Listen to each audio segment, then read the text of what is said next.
වේලාව පාන්දර 1යි කත්නෝරුවේ සිරිදම්ම හාමුදුරුවෝ වැඩමුවා මගේ ස්ටුඩියෝ එකට.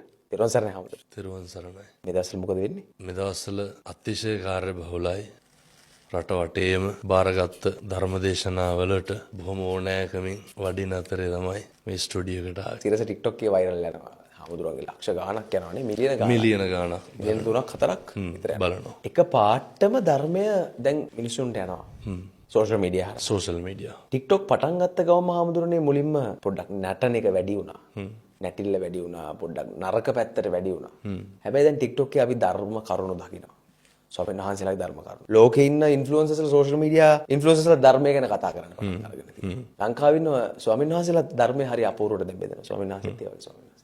වයස අවුරුදු 27යි වයස ගියවර කමක් නැද්ද? 27යි. 27යි. අධ්‍යාපනයේ ඒ දේවල් ටික පොඩ්ඩක් කෙටියෙන් කියමු අවුද? මුලින්ම ඉස්කෝලේ ගියේ මගේ ගම කත්නෝරුවේ සිද්ධාර්ථ ගල්ගමුවේ විද්‍යාලයට ගමේ ඉස්කෝලේ ගෙදර ගාවේ ඉඳන් මීටර් 200ක් විතර. ඉස්කෝලේ ගියේ 4 පන්තියට විතරයි. එහෙමයි. ශිෂ්‍යත්ව ලියන්න ඔන්න මෙන්න කියලා තියලා වගේ තමයි 2007 මේ 26 පැවිදි වුණේ.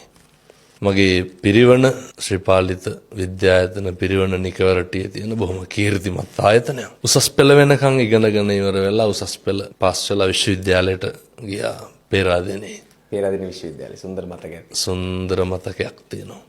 විශ්වවිද්‍යාලයට ගිහිල්ලා පශ්චාත් උපාධිය කැලණි විශ්වවිද්‍යාලේ සම්පූර්ණ කරා මේ පහුගිය දවස්වල. දිල්ලි විශ්වවිද්‍යාලේ පාඨමාලාවකට සම්බන්ධ වුණා. ලංකාවට ඇවිල්ලා දැන් මේ ධර්ම ප්‍රචාර කටයුතු බොහොම ඕනෑකමින් වගේම හරි අනුකම්පාවෙන් කරන කටයුත්තක් මම මේ. මොකද බුදුහාමුදුරුවන්ගේ අර පළවෙනි අවවාදයේ තියෙන්නේ භික්ෂුන් වහන්සේලාට අහලත් ඇති මං හිතන්නේ. චරත භික්කවේ චාරිකන්නේ බොහෝ ජනතාවගේ හිතසුව පිණිස. ඒක ධර්මයේ ගුණ කියන තැන කියනවා සන්දිට්ඨිකෝ කියලා. සාන්දෘෂ්ටිකයි. ඒක අස්පනා පිට පේන්න තියෙනවා. මිනිස්සු තරුණ ප්‍රජාව සමහරක් තැන්වල මේ සමාජයෙන් තරුණයෝ එක රාමුවකට දැම්මට මොකද තරුණයෝ තරම් මේක වැළඳ ගන්න ඉක්මන් වෙන පිරිසක් තවත් නැහැ. බුද්ධ කාලේ හිටියෙත් නැහැ. එහෙමයි. පස්වග තවුසු කවුද? තරුණයෝ. බෝධිසත්වයෝ තරුණයෝ. ජනපද කල්යාණිව කසාද බැඳපු දවසේනේ නන්ද කුමාරයා. දඩබ්බර භද්‍ර යවුණේ තරුණේ. මේක බොහොම ඉක්මනින් තරුණයෝ මේ කාලේ වැළඳ ගන්න කාලයක්. ඒකට ඕන කරන ඒ උත්තේජන කටයුතු ධර්මයෙන් ලබා දෙන එක තමයි භික්ෂුන් වහන්සේලාගේ වගකීම. ඊතුකම ස්වාමීන් වහන්සේ ඉටු කරමින් ඉන්නවා. ඔව්. අතිශය කැපවීම මේ දවස්වල ඉටු කරනවා. රට දංක එක ධර්මයේ දංක එක ස්වාමීන් වහන්සේට. ධර්මය. ඒ මගේ රට මගේ ජාතිය මගේ ආගම කියලා එකක් තියෙන්න හේතුවක් නැහැ. මේ සේරටම උඩින්නේ ධර්මයේ තියෙන්නේ. එහෙමයි. දැන් ඔය කවුරුත් කතා කරනව නේද? මරුණාම මොකද වෙන්නේ? බුදුදහමේ නිවන් යනවා. කතෝලික දහමේ ස්වර්ගයට යනවා එහෙම නැත්නම් ඉස්ලාම් දහමෙත් දෙවියන් වහන්සේ ගාවට යනවා. ඒ කොට්ටාස තුනක් වෙන්න බෑනේ. මොකක් හරි එකක් නේ වෙන්න ඕනනේ. එක ධර්මතාවයක් වෙන්න ඕනේ. මොකක් හරි එක ධර්මතාවයක් තියෙන්න බෑනේ. එතකොට තව කොටසක් කරන එක පව් වෙන්නත්. ඒ වැඩේම තව කොටසක් කරනකොට පිං වෙන්නත් බෑනේ. මේකේ මොකක් හරි එකයි තියෙන්න ඕනේ. ධර්මතාවයක් තියෙනවා. එක ධර්මතාවයක්. කතෝලිකද බෞද්ධද එක වෙන් කරන්න ඉපදුනාට පස්සේනේ. එක නේ එක උප්පැන්නෙන් කරන වැඩක් නේ. එක පෑනකින් කරන වැඩක් නේ. එතකොට ඒක ඉපදින කෙනත් නෙමෙයි තීරණය ගන්නෙ. පැහැදිලිව අම්මයි තාත්තයි තීරණය කරන්නේ. නෑදෑයෝ තීරණය ගන්න. නමුත් මේ ලෝකේ හැම එකක්ම වෙන අර විශ්ව ධර්මයක් තියෙනවා. ඒක අකමැත්තෙන් වුණත් හැබැයි මම පෞද්ගලිකව අත්දැක්කා. ජීවිතේ එක අවස්ථාවකදී ඡන්දයකට ඉදිරිපත් වෙලා මට සියල්ල නැති වෙනවා එකපාර. මට මිනිස්සු ආදරය කරලා එකපාරට ඒ ආදරේ නැති වෙනවා. මිනිස්සු මට කරහන්න පටන් ගන්නවා. ඊට පස්සේ එකපාරට මම නොසිතූ ආකාරයට හැමෝටම මට දරුවෙක් ලැබෙනවා. ඡන්දි වරණත් එක්ක. ඒ දරුවා දැන් හම්බෙලා සති දෙකක් අපි දැක්කා. එතකොට ධර්මයත් එක්කම මට හිතෙනවා ඒ කියන්නේ ධර්මය කියන්නේ දැන් නොසිතූ වෙලාවක සිදුවීමක් වෙනවා අපේ. දැන් අද අපේ හමුවීම. ඒක අත්දකින්නවා. හමුවීම දැන් වෙලාව පාන්දර 1යි. අතිශය හම්බයක්. අද උදේ කතා කරාද අපි හවස හම්බුණා. මේ සියල්ලට උඩින් මොකක්ද තියෙන්නේ කියන එකට ධර්මයේ කියන එකට ආය විවාදයක් තියෙනවද? කිසිම විවාදයක් නැහැ. කනගාටුවට කාරණයක් තියෙනවා. මිනිස්සු මේක පිළිගන්න කැමති නෑ. මේ අර කාටත් පොදු ටිකක් තියෙනවා කියලා. උදාහරණයක් විදිහට ඒ කියන්නේ අපි එක අන්තයකට කොටු වෙලාද හමුදුනේ අන්තවාදී වෙලාද? පැහැදිලිව මේ රටට මෙහෙම වෙන්නත් හේතුව මොකද්ද? ඒකමයි. ඒ මනුස්සකම පවා කොහාට හරි හිර කරලා තියෙනවා කියලා තේරෙන්නේ නැද්ද? දැන් අර අනෙකාගේ දුක අඳුර ගන්න, වේදනාව බඩගින්න අඳුන ගන්න, ඒව නෙමෙයි ප්‍රශ්න වෙලා තියෙන්නේ වෙන දේවල් ටිකක් වෙන දේවල් ටිකක් ප්‍රශ්න කරගෙන තියෙනවා. ඔව් ප්‍රධානම ප්‍රශ්න. ප්‍රධාන ප්‍රශ්න ටික. අරගොල්ලෝ ටික හැමදාම කළුවර කාමරේ කොටු වෙලා තනි වෙලා වගේ දුක් ඉන්නවා ඒකට. හැබැයි බුදුහාමුදුරුවෝ මොකක්ද කියන්නේ? අනිත් ආගම්වල ශාස්ත්‍රවරු ඒ නායකයෝ ඒවා පැහැදිලි කරලා ඇති. බුදුහාමුදුරුවෝ කියන අර උන්වහන්සේ අර සබ්බේ සත්තා භවන්තු සුඛිතත්තානේ. එහෙමයි. සියලු සත්වෝට යහපතක් වෙන්න ඕනේ, සෙතක් වෙන්න ඕනේ. ඒකේ ලේබල් එකක් ගහලා නැහැ. කිසිම පක්ෂ මොකද්ද, තැනක පාට මොකද්ද, ආගම මොකද්ද? නෑ එහෙම එකක් නෑ. උන්වහන්සේ බඩගින්න ගැන පැහැදිලි කරේ සබ්බේ සත්තා හරට්ටි දිගානේ. එහෙමයි. සියලු සත්වෝ ආහාරයෙන් යැපෙත්. මේ හරි පොඩි දෙයක් මේකේ තියෙන්නේ. මේ එකකවත් ගැඹුරක් තියනවද? මිනිස්සුන්ට කාලෙකින් හම්බෙච්ච මේ ජීවිතේ අපි දන්නවද මැරිලා ගිහින් කොහෙ උපදීද කියලා? ඒ උපදින තැනද හදාගන්න ඕනේ, මෙහෙ ඉඳගෙන ඉන්න තැනද හදාගන්න ඕනේ. මම මේ කතා කරනකොට මම මැරෙන්න පුළුවන්. බැරිද? එහෙමයි. මොනවාද මේකේ වෙන්නේ නැත්තේ? ඊළඟ තප්පරේ කියන්න බෑනේ හම්බ. හරිම අවිනිශ්චිතයිනේ. එහෙනම් මේක තුල අපි මොකද්ද කරන්න ඕනේ? දැන් සෝෂල් මීඩියා වල යනවා අපි උදේ ඉඳන් රැ වෙනකන්. අපි යනවා කෙටියෙන් කිව්වොත් අපි උදේ ඉඳන් රැ වෙනකන් අපි දකින පෝස්ට් 100ක් තියෙනවා කියලා හිතන්නකෝ. මේ පෝස්ට් 100 දකිද්දී වීඩියෝස්, ෆොටෝස්, ග්‍රැෆික්ස් එහෙම නැත්නම් ඕපදූප වෙන්න පුළුවන් මේ ඕනම දෙයක් දකිද්දී 80ක් තියෙන්නේ ආවේගය සහ කාමය අවුස්සන විදිහට මේ හැම දෙයක්ම. මේක හැදිලා තියෙන්නේ මේ පැත්තට යොමු වෙන විදිහට. මේකෙන් ගොඩේමක් නැද්ද අපිට හම්බුනේ? මිනිස්සුන්ගේ හැඟීම් ප්‍රකාශ කරන්න උපයෝගී කරගන්න පිටස්තර පුද්ගලයෝ නැද්ද? එහෙමයි. දැන් කේන්තිය ආපුවාම කේන්තිය ඇති වෙන්නේ කොහෙද? දැන් කේන්තිය දැන් මට තරහ යන්නේ මේ මගේ ක්‍රියාවලිය තුලනේ. එහෙමයි. තේරුම් ගන්න පුළුවන් නම් මිනිස්සුන්ට ඒ ඇති වෙන කේන්තිය මම තුලින්ම නැති කරන්න ඕන කියලා. අපේ හිතේ ඇති වෙන කේන්තියට මොකටද පිටස්තරයෝ ගාව ගන්න? එහෙමයි. ඒකට වක් කියනවනේ මම එහා. ඒක මගේ ඇති වෙච්ච කේන්තියක් නේක. ඒකට පිටස්තරව සම්බන්ධ කරගන්න නරකයි. දැන් විවාහ වෙලා දරුවෙකුත් ඉන්නවනේ නේ. ඔව්. ගෙදර එනකොට එළියට ගිහිල්ලා අධික කාර්ය බහුල වෙලා එනකොට සමහර විට පැය දෙකක් විතර ට්‍රැෆික් එකේ ඉඳලා ඔෆිස් එකේ වැඩ හිර වෙලා ඉඳලා ගෙදර එනකොට මොකක් හරි බිරිඳ කියනවා ගෙදර අවශ්‍යතාවයක්. කලබල වෙලා පොඩ්ඩක් වල පැල්ල පොඩ්ඩ සමහරක් වෙලාවට දරා ගන්න බැරි වෙලා ඒක පිට කරනවා වචනකින් දෙකකින් තුනකින්. පැහැදිලිව. කෑ ගහනවා. ඒක එතනින් එහාට යන්නත් පුළුවන්, ගේ දෙවනත් වෙන්නත් පුළුවන්, බඩු මුට්ටු එහාට යන්නත් පුළුවන්. ඊට පස්සේ එතනින් එහාට ගිහලා ගෙදරින් යන තත්ත්වයටපත් වෙන්නත් පුළුවන්. අත්දැකීමෙන් ඔය කියන්නේ.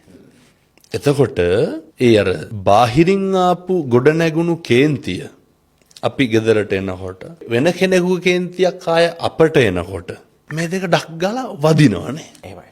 පීඩනේ වැඩි වෙනවා. පීඩනය වැඩි වෙනවා. සමහර විට ඒක කෙලවර වෙන්නේ කොහෙන්ද? දරුණු හිත රිදීම. දරුණු හිත රිදීමකින්. ලංකාවේ බොහෝ පවුල් පසුබිම් වල විවාහය හරි අතෘප්තිමත්. එහෙමයි. හේතුව එක පිරිමියෙක් ඉන්නවද කාරණා දෙකක් තියෙනවා. එකක් බිරිඳට ස්වාමියා සැකයි. අනිත් එක ස්වාමියාට බිරිඳ සැකයි. එහෙම නැත්නම් ඔය බේබදුකමක්. හැබැයි කමක්. මොකක් හරි මොක්කට හරි අර ඇතානියම් දෙයක්. ඔව් වර්තාවකාලික සැපයක් වෙනුවෙන් මිනිස්සු සදාකාලික දුකකට අතවනන්න හදනවන්නේ සමහරක් වෙලාවට. අනියම කියලා කියන්නේ ඒකට. ගිනියමක්ම තමයි ඒක. ඒ කාරණා මත තමයි ඔය ප්‍රශ්න ඇති වෙන්නේ. එතකොට වලක්වා ගත යුතුමයි. පැහැදිලිව.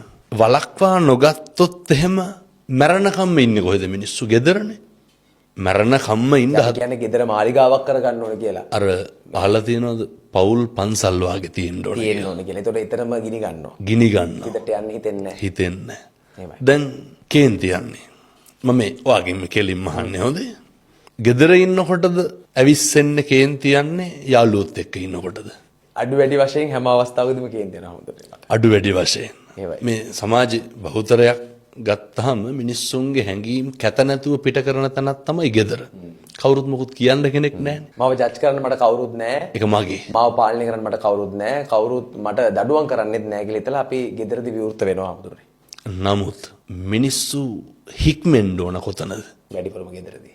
තේරුම් ගන්න පුළුවන් නම් හික්මෙන්න ඕන තැන නොහික්මෙනකොට අර ගෙදර පෞල් ජීවිතේ තන්නේ කරම අමුසොහනක් වාගේ වෙනවා. මේ බොහොම ටික කාලෙකින් මම මේක මෙහෙම කියන්න හේතුවක් තියෙනවද? අර මතකද අරනායක සාමසර කන්ද නාය ගියා. 2016 හරි 17 හරි මට දිනේ වර්ෂය මතක නැහැ හරියට.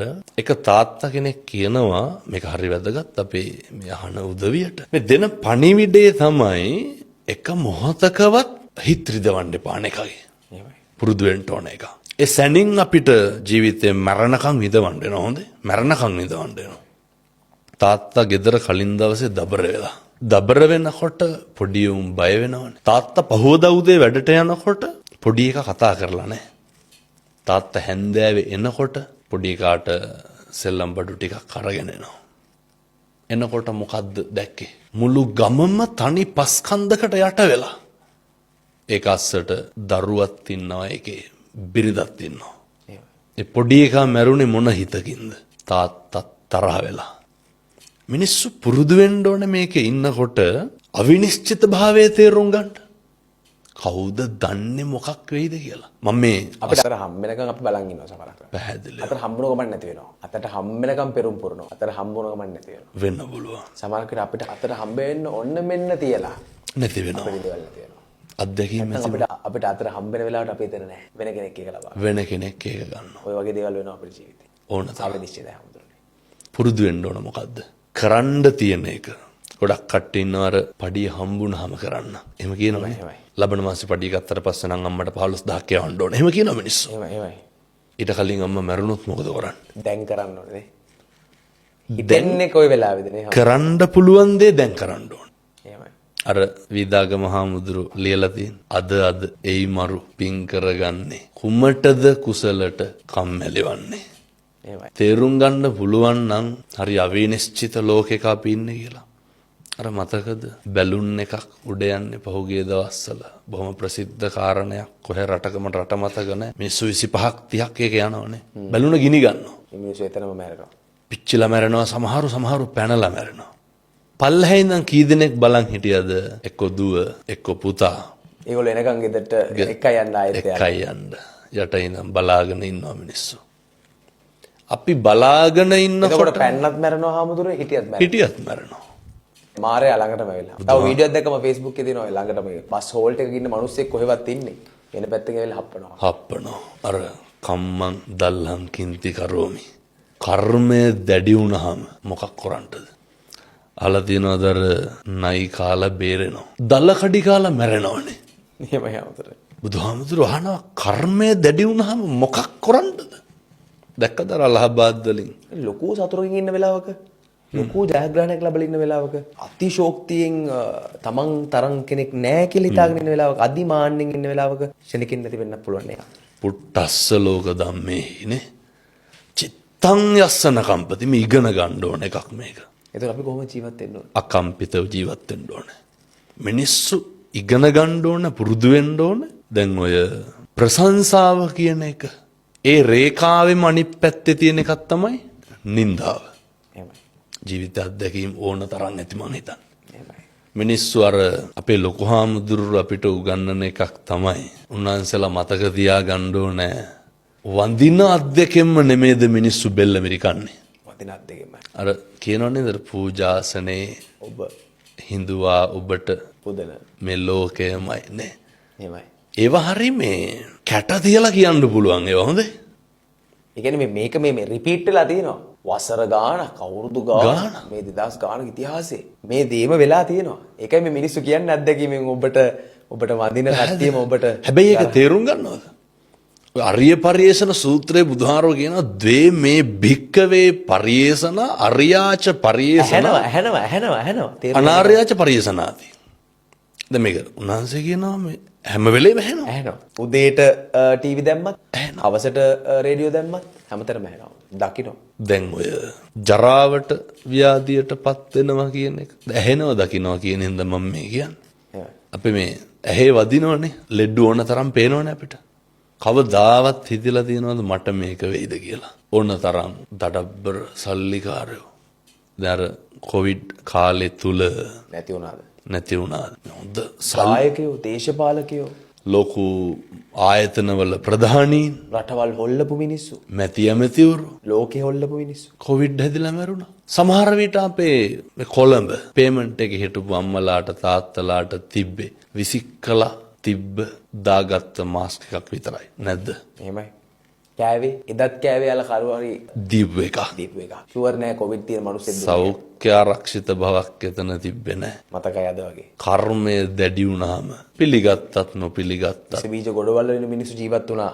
අදත් ඒ මිනිස්සු ජීවත් වෙනවා. සුර සැප විඳ මිනිස්සු, පෞද්ගලික රෝහලවල මිනිස්සු දැන් ඔය මේ ගියා. ඉල්ලගන්න ජනතාව ඉන්නවනේ. අපේ අම්මලා තාත්තලා. ඒ පොඩි ළමයි දැන් යම් බලන්න පිටකොටුවට සරෙප්පු තියනවා. තාමත් එහෙමයි. ඉන්න ඉඳගෙන නිදාගෙන පේමන්ට් එකේ නේදී.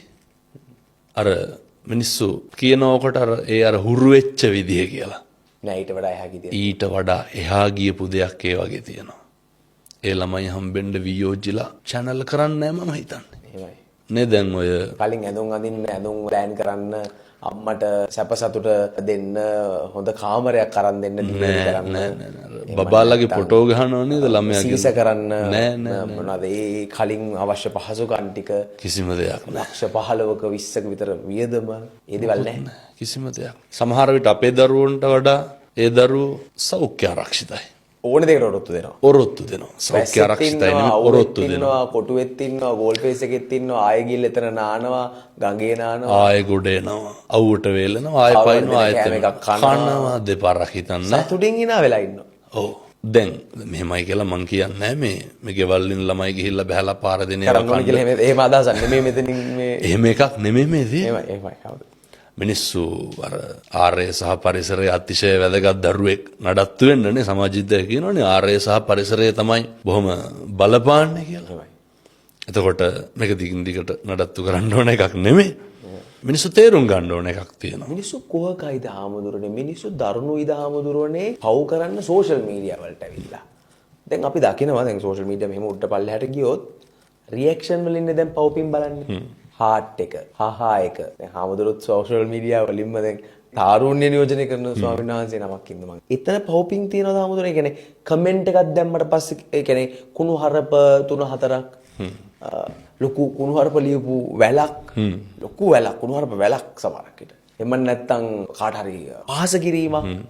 ඒ දේවල් වලට පව්පින් දැන් ඊට පස්සේ ඒවට රියැක්ෂන් කරනවා කට්ටිය. ඒව පව්පින් තියනවා. ඔය ධම්මපදේ අහලා ගාථාවල පළවෙනිම ගාථාවේ තියෙන මනෝ පුබ්බංගමා ධම්මා හැම එකකටම මූලික වෙන්නේ මොකක්ද? හිත. සූත්‍රයක් තියෙනවා අබේරාජ කුමාර සූත්‍රය කියලා. මේක හරි අපූර්වයි හොඳේ. බුදුහාමුදුරුවෝ දානේ වළඳලා ඉවර වෙලා අබේරාජ දැන් ඔය වගේ ඉඳගෙන ඉන්න පොඩි එකා උකුලේ. ඔය නිගණ්ඨනාත පුත්ත කියලා ශාස්ත්‍රූවරයෙක් හිටියනේ. මිනිස්සයාගේ ගෝලයෙක් අබේරාජ. අබේරාජ බුදුහාමුදුරුවන්ගෙන් ප්‍රශ්න ටිකක් අහනවා. බුදුහාමුදුරුව අර පටිපුච්ච ව්‍යාකරණ ක්‍රමයේ යටතේ අබේරාජගෙන් ආපහු අහනවා. අබේරාජ පොඩි එකා ඔය උකුලේ ඉන්නවනේ. පොඩි එකාගේ කටේ කැබිලිති කටුවක් තියෙනවා. අහනවා අබේරාජ ඕක හිර වෙලා තිබ්බොත් මොකද කරන්නේ කියලා. අබේරාජ කොහොමද උත්තර දෙන්නේ? බුදුහාමුදුරුවනේ ඇදලා ගන්නවා. බුදුහාමුදුරුවනේ මොකටද ඇදලා ගන්නේ? පොඩි එකා බේර ගන්න ඕනේ. පැහැදිලිද මං කියන එක? එහෙමයි. බුදුහාමුදුරුවෝ අදිනකොට ලේනවනේ.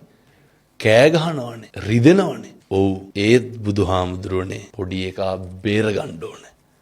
අබේරාජගේ සිතුවිල්ල මොකද්ද? කැබිලිති කඩුව ඇදලා ගන්නේ ඇයි? පොඩි එකා බේර ගන්න. දැන් පැහැදිලි ඇති මිනිස්සුන්ට මං කියන එක. වේදනයි පොඩ්ඩක්, තුවාලයි පොඩ්ඩක්.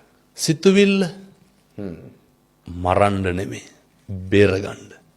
උන්වහන්සේ උගන්වනවනේ චේතනාවමයි කර්මය වෙන්නේ කියලා. මිනිස්සුන්ගේ සිතුවිල්ලේ තියෙන කළු සුදු මට්ටමේ අඩු වැඩිය අනුව තමයි කරන ක්‍රියාවේ ප්‍රතිඵල යහපත්ද අයහපත්ද කියන එක තීරණය වෙන්නේ. කෙලෙගුණ දන්නේ જાතියක් දහමුදුනේ. ලංකාවේ මිනිස්සු පාවිච්චි කරන්නේ මිනිස්සු කෙලෙගුණ දන්නේ නැද්ද? ලංකාව ගැන කතා කරමු. අපි දන්න එකනේ. කෙලෙහි ගුණ සලකනවා කියන එක නූතනය තුල දකින්නේ එක නොකල යුත්තක් හැටියට. මොකද මිනිස්සු පුරුදු වෙලා ඉන්නවා අවශ්‍යතාවය සම්පූර්ණ වුණාට පස්සේ ඒක අයින් කරලා දාන්න.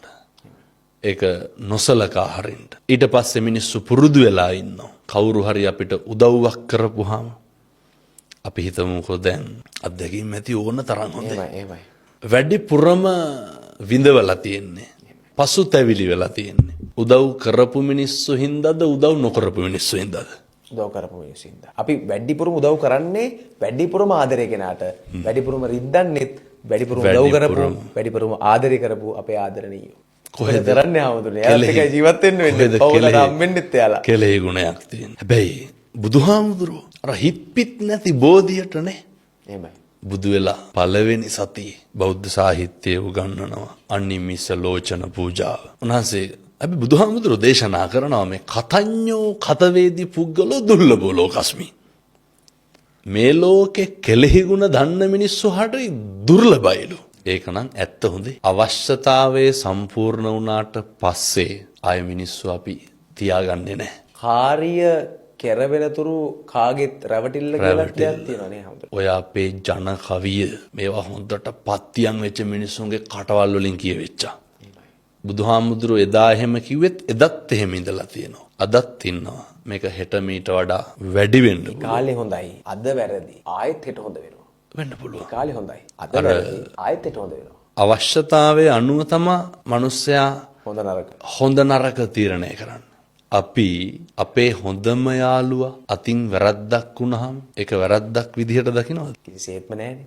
නැහැ. මගේ එකා කියලානේ කියන්නේ. මගේ එකා කියලානේ කියන්නේ. ඒක ෂේප් හදාගමු කියලා කියන්නේ. ඒක ෂේප් කරලා දානවානේ. මං හරියට නම් කියනවනේ සමහරක් වෙලාවට පැහැදිලිවම. දැන් අපි කරන දේවල් වල වරදකාරී භාවයක් අපිට ඇති වෙනවද කවදාවත්? නැහැ. කිසිසේත් නැහැ. දැන් උදාහරණයක් මොකක් හරි කියනවා මම හරි කියලා කියනවා. අපි යනකොට පාරේ තරුණයෝ දැක්කම කියනවා නේ මේ ගංජාකාරයෝ. එහෙම කියනවනේ. හැබැයි කොල්ලෝ ටිකක් එක්ක අහුවෙලා තව වචනයක් තියෙනවා භයානක වචනයක්. තොල් දෙක දිහා බලලා ඇස් දෙක දිහා බලලා කුඩ්ඩෝ කියලා කියනවා. කුඩ්ඩෝ කියලා කියනවා. හරි භයානකයි. හරිම භයානකයි. ඒ ළමයට ඇහුනොත් ඒක ඒ ළමයව කුඩ්ඩෙක් කරවන්න පුළුවන් ආමුදුරට. කොල්ලේ බීඩිය සිගරට් එකක් බියත් මොකද කියන්නේ? කුඩුකාරයෙක් කියලා කියන්නේ. එතකොට අපි කරන දේ කිසි තැනක වැරද්දක් විදිහට නොදකින්න අපි පුරුදු වෙලා තියෙනවා. හැබැයි අනේකා කරන දේ වැරද්දක් විදිහට බොහොම ඉක්මනට අපි දකින්න හුරු වෙලා තියෙනවා. අපි කරන වැරදි වලටද අපි කේන්ති ගන්නෙ අනුන් කරන වැරදි වලටද? අපි අනුන් කරන වැරදි වලට. අපේ වැරදි වලට අපි කවදාවත් කේන්ති ගන්නෑ නැහැ. මොකටද අපි ඒව අමතක කරලා දානවා හැමෝටම. ඒව අපි නොඋන ගන්නට ඉන්නවා හැමෝටනේ. මොකටද අනුන් කරන ඒවට අපි කේන්ති ගන්නෙ? එහෙමයි. කාගේ ආධ්‍යාත්මයේද පිරිහෙන්නේ? මහ දෙයක් ඕනේ. මිනිස්සු ඊර්ෂ්‍යා කරන්නේ කාටද? අපිටද අනුන්ටද? අනුන්ට. මිනිස්සු වෛර කරන්නේ කාටද? අනුන්ට. මිනිස්සු ද්වේෂ කරන්නේ දෙස් දෙවොල් තියන්නේ අනුන්ට. මොකක්ද අපිට කියලා කරගන්නේ? අපි අපිට කරගත්තා නම් අපි පිට වඩා තැනක ආමුදුර. තැනක. මිනිස්සු වැඩිපුරම ගරහන්නේ. මිනිස්සු අපකීර්තියට සහ වැඩිම කාලයක් ගත කරන්නේ. අපි වැඩිපුරම කැමති අපේ ඉන්ද්‍රියන් පිනවන්න අනුන්ගේ කුණුවලට නෙමෙයිද? කෙලෙහි ගුණ නැති මිනිස්සයාට බුද්ධ ධර්මය අනුව භාගතුන් වහන්සේ කිව්ව විදිහට මොකද්ද වෙන්නේ? කෙලෙහි ගුණ නොදන්න මිනිස්සයාට. කෙලෙහි ගුණ නොසලකා හිටපුවාම ජීවිතේ කවදා හරි මිනිස්සයාට අර යථාර්ථයට මුහුණ දෙන්න වෙනවනේ.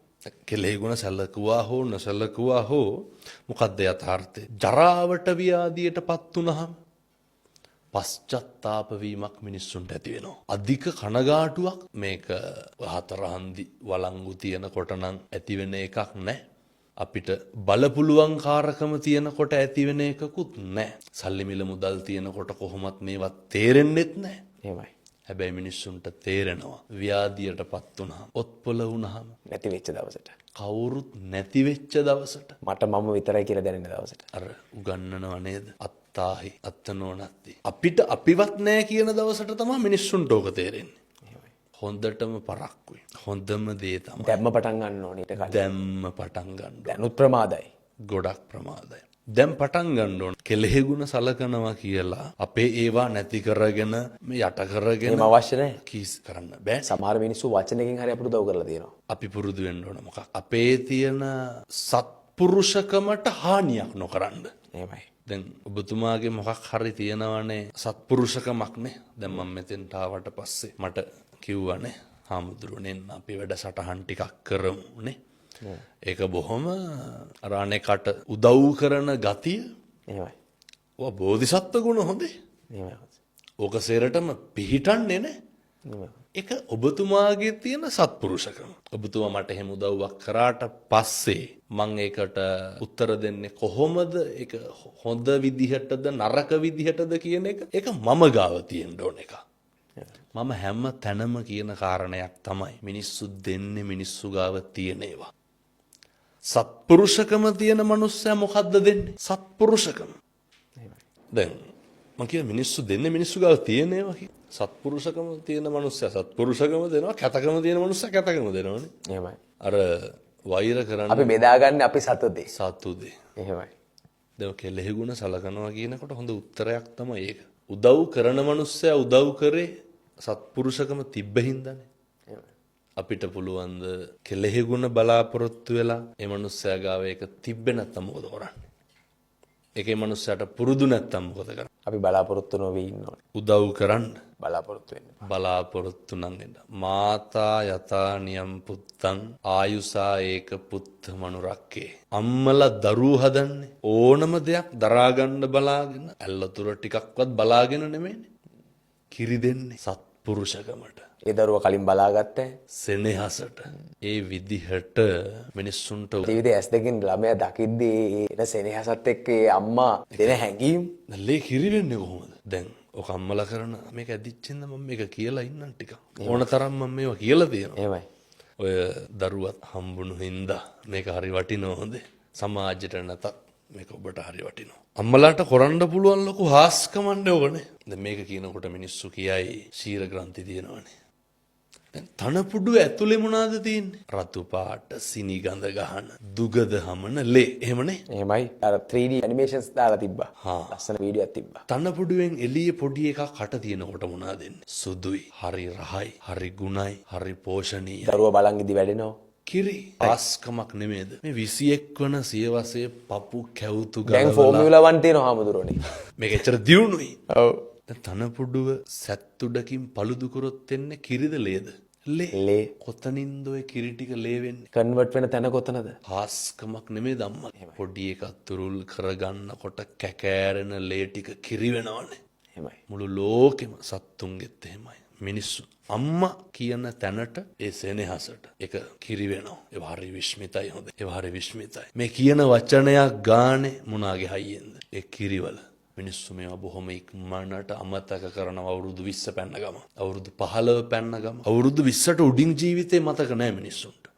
මිනිස්සු කතා කරන්නේ අවුරුදු 20න් මෙහා ජීවිතේ. ඒ හින්දා අපි කෙලෙහි ගුණ ගැන කතා කර හිටි අම්මලා වගේ වෙන්න. අම්මලාගෙන් ගන්න දෙන්න මොකද බලාපොරොත්තු වෙන්න එපා. පුතාටත් දුවටත් අම්මෙක් ඉන්නවා. පැහැදිලිව අම්මලා වගේ වෙන්න. පුතාට ආයෙත් බිරිඳක් හම්බ වෙනවා. දුවට ආයෙ ආයෙත් ස්වාමියෙක් හම්බ වෙනවා. එයාලා ජීවිතය අත්විඳිනවා අම්මා කියන චරිතේ කොහේ හරි තැනක. පදවිය, මව් පදවිය. උත්තරේ විතරයි හොඳේ. ඒක මට දැන් දැනෙනවා හාමුදුරුවෝ. හාමුදුරුවෝ කියද්දි මගේ හිරිකට පිපෙනවා හාමුදුරුවෝ. හාමුදුරුවන්ගේ ජීවිතේ, හාමුදුරුවන්ගේ සසරේ කොහෙන්ද මේ ජීවිතය කෙලවර වෙන්නේ? එකම අරමුණක් තියෙනවා. දැන් පළවෙනි පාරට මම මේක මාධ්‍යයකට කියන්නේ. මම දැන් ධර්මදේශනා බාර අරගෙන තියෙනවා ලබන අවුරුද්දේ අප්‍රේල් වෙනකම්. එහෙමයි. එක දවසකවත් හිදසක් නැතුව. මෙච්චර කැපවීමක් කරන්නේ ඇයි? මොන වාසිය වෙනුවෙන්ද? හොද්දටම දන්නවා. මෙහෙම කියනකොට සමහරව හිතයි සල්ලි ගන්නවා කියලා. ජීවිතේ කවදාවත් සල්ලි අරන් බනවල. එක කෝල් එකයි හාමුදුරන් දුන්නේ හාමුදුරුවෝ මෙතනට වැඩම කරා. මල්ලි කීයක් දෙනවද කියලා ඇහුවේ නෑ ස්වාමීන් වහන්සේ මගෙන්. නැත්තම් අයියේ ඒව මට ආමන්ත්‍රණයක්වත් කරේ නෑ. ශනික ලොකුකම් කිසිම දෙයක් නැතුව ස්වාමීන් වහන්සේ වැඩම කරා. ඔබ කොහෙන්ද? ඔබ මොන ආගමෙන්ද? ඔබ මොන පළාතෙන්ද ස්වාමීන් වහන්සේට අදාළුන්නේ? විශ්වාසය ගොඩනගුණා අපි අතරේ. පැහැදිලිව. මොකද තේරුම් ගත්තා. තේරුම් ගත් එකම බලාපොරොත්තුව කවදනම් අපිට මේ සංසාරය ආය මිනිස්සු වෙලා උපදින්න වෙයිද? උපදින සේරටම කතා කරන්න බෑ, විදින්න බෑ. කවද මට අය මහාන වෙන්න වෙයිද? එහෙමයි. කවද මට අය බණ කියන්න හම්බෙයිද? දැන් හම්බෙලා තියෙන එකෙන් මොකද්ද කරන්න ඕනේ? වැඩ ගන්න ඕනේ. මිනිස්සු හැදෙනවා. එහෙමයි. මුස්ලිම් මිනිස්සු බණ අහනවා. ගොඩක් අහනවා. මගේ යාළුවා අහනවා. කතෝලික තරුණ පැවිදි වෙන්න අහනවා. ඒ මොකද? මිනිස්සුන්ට අතට අහුවෙන දේවල් කියනකොට මේ දර්ශනයේ තියෙන ප්‍රායෝගික පැත්ත 2025 ජීවිතයට ඇදලා අරගෙන දාලා කියනකොට ඒකට කොහෙන්ද ආගම? මනුස්සකමට කොහෙන්ද ආගම? 2045ට ගියත් 2100ට ගියත් ධර්මය එදාට ගැලපෙනවා. ගැලපෙන අකාලිකෝ මේක අකාලිකයි. මේ සර්වකාලීන දහම මිනිස්සු වැළඳ ගන්නවා. අර නොපෙනෙන දේවල් කියපුවාම නෙමෙයි මම මේ කාටවත් ගරහනව දොස් පරොස් කියනව එහෙම නෙමෙයි. මිනිස්සු යථාර්ථය තේරුම් ගන්නකොට තරුණයෝ දවසට ඇමතුම් කොහොමත් 200කට වැඩියෙන් එනවා. එහෙමයි. ඔය මගේ රියදුරු මහත්තයා ප්‍රසාද් මහත්මයා තමයි සියල්ල කරන්නේ ධර්මදේශනා බාර රට වටේම යනවා ස්වාමීන් වහන්සේ. රට වටේම යනවා මමත් එක්ක හරි පරිස්සමට එක්කයි යනවා. එතකොට එන ඇමතුම් වලින් වැඩිමනක් එන්නේ මිනිස්සු කතා කරන්නේ තරුණයෝ. මගේ ඔය YouTube channel එක කරන තරුණ ඊයේ පෙරේද කිව්වා අර ඒ වගේ මොනිටර් වෙනවන්නේ බලන වයස් කාණ්ඩ 182ක් අවුරුදු 35ට අඩු කට්ටිය. 182ක් අවුරුදු 182ක් අවුරුදු 35ට අඩු කට්ටිය. හොඳ ප්‍රවණතාවය ස්වාමීන් වහන්සේ. හොඳ ප්‍රවණතාව. අපි හිතන් හිටියේ මීට අවුරුදු ගානකට කලින් අවුරුදු 50 60 පෙන්නට පස්සේ තමයි ධර්මය මතක් වෙන්නේ කියලා. අවුරුදු 60 පැනපු කිසි කෙනෙක් බණ අහලා නැහැ. තරුණයෝ බණ අහන්නේ ආතල් එකට නෙමෙයි. හැදෙන්න එමය. හැදෙන්න. තරුණයෝ වාහනේ යනකොට නිකන් බණ දාගෙන යන්න ඇහුවොත් මම අහන්නේ. දුර්වලයි, අඩුපාඩු බහුලයි, අදිස්සි කෝප ගොඩයි, විශ්වාසය කැඩීම් ගොඩයි. හැබැයි ධර්මය ඇහෙද්දී මම නිවෙනවා. හැදෙනවා. මම හැදෙනවා. දැන් මේ වැඩසටහන බලන උදවියට හිතේ කමෙන්ට් කරයි මම හාමුදුරුවන්ගේ බණ අහලා හැදුනා. හාමුදුරුවෝ කියන දේ බොහොම පැහැදිලි. ඒකේ ලොකු ගැඹුරක් නෑ ඒක හරි සරලයි. ස්වාමීන් වහන්සේ මොකද දැනෙන්නේ? එහෙම කියද්දි හිතෙන්නේ. ඔව්, අර සාසනික වගකීම එදා බුදුහාමුදුරුවෝ පවරපු ලොකු මිනිස්සු ඕන තරම් අහනවා ඉඩකඩම් පූජා කරන්න.